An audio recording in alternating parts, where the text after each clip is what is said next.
Hi guys, നമുക്കിന്നൊരു ആലു പൊറോട്ട ഉണ്ടാക്കിയാലോ. അതിനായി 5 ഉരുളക്കിഴങ്ങ് വേവിച്ചെടുക്കുക. 3 വലിയ ഉള്ളി നല്ല ചെറുതായി മുറിച്ചെടുക്കുക. അതിനുശേഷം അതിലേക്ക് പച്ചമുളക്, ഇഞ്ചി വെളുത്തുള്ളി പേസ്റ്റ്, മസാല ഒക്കെ ചേർത്ത് നന്നായി വഴറ്റിയെടുക്കുക. ഞാനിവിടെ ഉപയോഗിച്ചത് ജിഞ്ചർ ഗാർലിക് പേസ്റ്റാണ് കേട്ടോ. അത് നന്നായി എല്ലാം വഴറ്റിയെടുക്കുക, നന്നായി മിക്സ് ചെയ്ത് വഴറ്റിയെടുക്കുക. അതിനുശേഷം അതിലേക്ക് നമ്മൾ നേരത്തെ വേവിച്ച് വെച്ച ഉരുളക്കിഴങ്ങ് നന്നായി ചതച്ച് നേരത്തെ മിക്സിൽ എല്ലാം കൂടി നന്നായി മിക്സ് ചെയ്യുക. അത് പിന്നെ നമ്മൾ ചപ്പാത്തിയുടെ സെൻറ്ററിലേക്ക് ആ മസാല ചേർത്ത് വെച്ച് നന്നായി പരത്തുക. അതിലേക്ക് വേണമെങ്കിൽ നെയ്യ് ഒഴിക്കാം കേട്ടോ, അതിൻ്റെ സ്വാദ് കൂടും.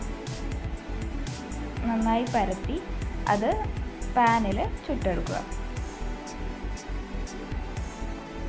സ്വാദിഷ്ടമായ ആലു പൊറോട്ട റെഡി.